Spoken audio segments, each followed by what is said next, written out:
नमस्कार, बहुत स्वागत है आप सबका एक बार फिर से हमारे YouTube चैनल के ऊपर।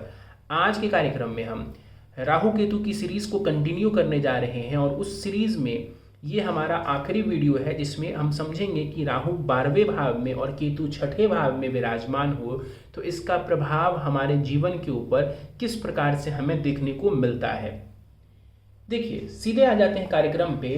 राहु के ऊपर चलते हैं। 12वें भाव में राहु, 12वां भाव आपके विदेश का है, अस्पताल का है, आपके खर्चों का है, मोक्ष का ये भाव है, अध्यात्म, ध्यान, ये सब हम 12वें घर से देखते हैं। नींद जो आपकी स्लीप है वो भी हम 12वें भाव से ही समझते हैं। ऐसे में यदि राहु 12वें भाव में बैठे हुए हों तो ये सबसे पहले तो दर्शाता है कि व्यक्ति को नींद की समस्या हो सकती है। अब नींद की समस्या कई प्रकार से हो सकती है। मान लीजिए कि व्यक्ति का जो स्लीप साइकिल है वही बिगड़ा हुआ है, कोई रूटीन ही नहीं है, सुबह 4 बजे सो रहे हैं, किसी दिन रात के 9 बजे सो रहे हैं, तो कहने का मतलब है व्यक्ति की स्लीप साइकिल डिस्टर्ब्ड रह सकती है, नींद से जुड़ी हुई समस्या व्यक्ति को रह सकती है जब राहु 12वें भाव में स्थित हो। विदेश यात्रा के योग राहु जरूर बनाता है। जब ये 12वें भाव में विराजमान हो तो विदेश यात्रा यानी विदेश जाने की संभावनाओं को ये बल देता है, बलवान बनाता है।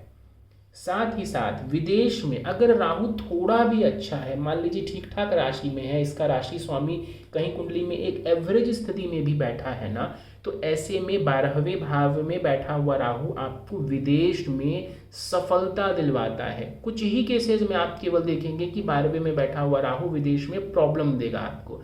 आम तौर पर 12वें भाव में बैठा हुआ राहु विदेश को बहुत पसंद करता है और वहां पर सफलताओं की अपार संभावनाओं को ये दर्शाता है।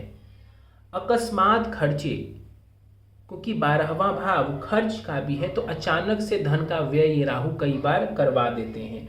बचत में भी कई बार मैंने देखी है कि राहु 12वें में हो और कहीं बुरे ग्रह का प्रभाव भी हो तो बचत में परेशानी हो जाती है। व्यक्ति का जो पैसा है, जितना वो प्लान करते हैं कि मुझे इतना बचाना है इस महीने इतना बचाना है, वो ऐसा नहीं कर पाते हैं। राहु बचत में परेशानी उत्पन्न करते हैं। 12वें भाव में स्थित राहु आपको मानसिक पीड़ा देता है, मानसिक टेंशन ये दे सकता है। खास करके मैंने क्या देखा है कि जब बुरी दशाएं चलती है और व्यक्ति स्वदेश में हो और दशा खराब चल रही हो तो व्यक्ति को मानसिक पीड़ा जरूर देखने को मिलती है जब राहु 12वें भाव में स्थित हो। लग्जरी के ऊपर व्यक्ति पैसे खर्च करता है। आपको पता है कि 12वां भाव भोग का भी है, अध्यात्म का भी है, ये मत भूलिए अध्यात्म का नहीं है, लेकिन एट द सेम टाइम 12वां भाव भोग का भी है। ऐसे में राहु जैसा ग्रह 12वें में बैठेगा तो ये अध्यात्म को पुष्ट नहीं करेगा, अध्यात्म वाले चीज़ों को बलि नहीं करेगा, बल्कि आमतौर पर ये लग्जूरियस चीज़ों के पीछे व्यक्ति को लेकर के जाएगा और वहाँ पर व्यक्ति के धन का व्यय करवाएगा। 12वें भाव में राहु स्थित हो तो कई बार ऐसे लोगों के सीक्रेट रिलेशन भी बनते हैं। इसके साथ साथ मेडिटेशन आदि में व्यक्ति को रुचि होती है लेकिन उसमें कंटिन्यूटी नहीं बनी रहती है, उसमें प्रगति नहीं हो पाती है व्यक्ति की ठीक से, या यूं कह लीजिए कि अध्यात्म में प्रगति करने के लिए राहु का 12वें में होना बहुत अच्छा नहीं माना जाएगा। लेकिन कई बार चूंकि ये 12वां भाव है, अब समझिए ऐसा क्यों होता है। भाव तो आपने ऐसा ले लिया जहां पर आप मोक्ष भी देखते हैं, अध्यात्म भी देखते हैं, लेकिन ग्रह ऐसा बिठा दिया जो भोग का है। तो राहु यहाँ पर बहुत सारी चीजें एक्सप्लोर करना चाहता है, इसलिए वो थोड़ा अध्यात्म की तरफ भी जाता है, लेकिन आमतौर पर उसे अध्यात्म में सफलता मिलती नहीं है क्योंकि यहाँ पर कंटिन्यूटी नहीं बना के रख पाता राहु, क्योंकि राहु का दिमाग लगेगा ही नहीं उस चीज में। तो आमतौर पर राहु यहाँ पर बैठा हो तो मेडिटेशन वगैरह में रुचि रहती है बट बहुत ज्यादा प्रगति नहीं कर पाते हैं ऐसे लोग अध्यात्म के क्षेत्र में। 12वां राहु आपको धोखा दिलवा सकता है जीवन में। ये बहुत इंपॉर्टेंट लाइन है कि 12वें भाव में बैठा हुआ राहु व्यक्ति को जीवन में धोखा दिलवा सकता है। ऐसे जगह आपके पैसे खर्च हो सकते हैं जिसके बारे में किसी को पता नहीं है। मान लीजिए आपने कहीं किसी को ऐसा पैसा दे दिया है, ऐसी जगह पैसा किसी को आपने खर्च कर दिया या दे दिया जिसके बारे में आप अपने घर वालों को नहीं बता सकते हैं, तो सीक्रेट एक्सपेंसेस भी राहु देता है। वो जगह गलत भी हो सकती है या वो कोई और भी उसके पीछे का कारण हो सकता है, लेकिन 12वां राहु सीक्रेट एक्सपेंसेस देता है। लीगल प्रॉब्लम भी कई बार 12वां राहु की वजह से देखने को मिलती है कि व्यक्ति किसी प्रकार की लीगल ट्रबल में फंस गया है। यहां से बैठा हुआ राहु अगर आप ध्यान से देखें तो कुंडली के सभी मोक्ष त्रिकोण के ऊपर अपनी दृष्टि या अपना प्रभाव देंगे।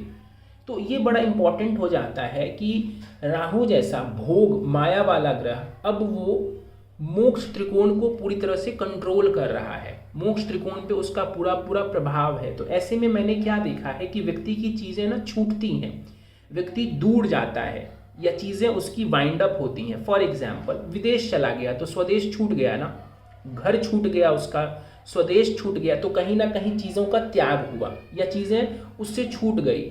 इसके अलावा राहु यहाँ पर बैठा हुआ हो तो व्यक्ति, जैसा मैंने कहा कि स्विच करता रहता है, कई बार अध्यात्म में कई बार भोग में, इसमें फंस जाता है क्योंकि भाव तो उसको मिल गया या त्रिकोण तो उसको मिल गया अध्यात्म वाला, मोक्ष वाला, लेकिन उसकी इनर क्वालिटी क्या है, तो उसकी इनर क्वालिटी भोग की है। तो ऐसे में ये राहु कई बार पेंडुलम की तरह या एक स्विंग की तरह, झूले की तरह इधर उधर करता रहता है, भटकता रहता है।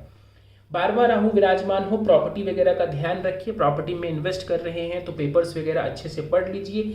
अष्टम भाव के ऊपर जो राहु का प्रभाव है आपको किसी प्रकार का डर, किसी प्रकार की चिंता दे सकता है क्योंकि 12वें में बैठा है, मेंटल टेंशन दे रहा है, अष्टम भाव को भी प्रभावित कर रहा है, दशा खराब चलती है तो व्यक्ति के मन में हिडन फियर कई बार मैंने देखा है कि वो जन्म ले लेता है।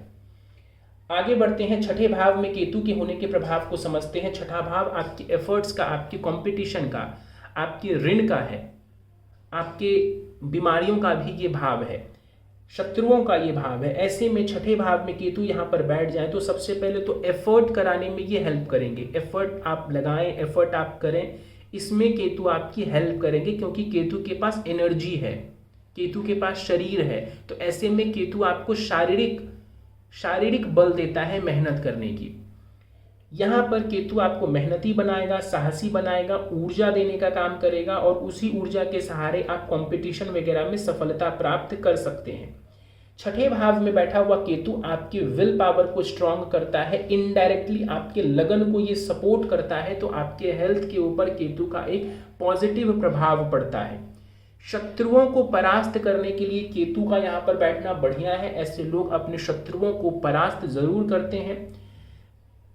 छठे भाव में यदि केतु बैठे हुए हो तो अचानक से कोई रोग होने की संभावनाओं से इनकार नहीं किया जा सकता है, लेकिन ये तब होगा जब इस भाव की स्थिति खराब हो, यानी केतु यहाँ पर बुरी स्थिति में हो या इस भाव का स्वामी बुरी स्थिति में हो, तब जाकर के आप देखेंगे कि अचानक रोग भी व्यक्ति को हो जाता है। चोट चपेट एक्सीडेंट होने की संभावनाएं बढ़ जाती हैं जब कुंडली के छठे भाव में केतु हो और मंगल जैसे ग्रहों का थोड़ा भी प्रभाव आ जाए इस केतु के ऊपर, सूर्य जैसे ग्रहों का थोड़ा भी प्रभाव आ जाए ऐसे ग्रहों के ऊपर, तो आपको जीवन में चोट चपेट एक्सीडेंट के योग बन जाते हैं। गुस्सा अगर आप अत्यधिक करते हैं, अगर ये नेचर में है आपकी कि आप एक्सेस गुस्सा करते हैं, शॉर्ट टेम्पर्ड हैं, तो इससे आपके स्वास्थ्य को नुकसान जरूर होगा, इससे आपके स्वास्थ्य को नुकसान होगा, तो उससे बचना है।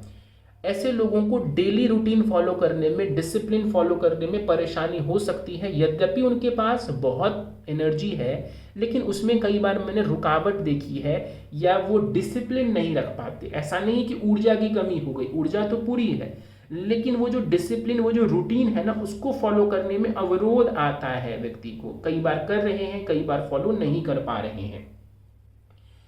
केतु यहां पर हो तो और अगर बीमारी हो जाए तो कई बार बीमारी डिटेक्ट होने में परेशानी आती है, ये भी एक संभावना बनती है।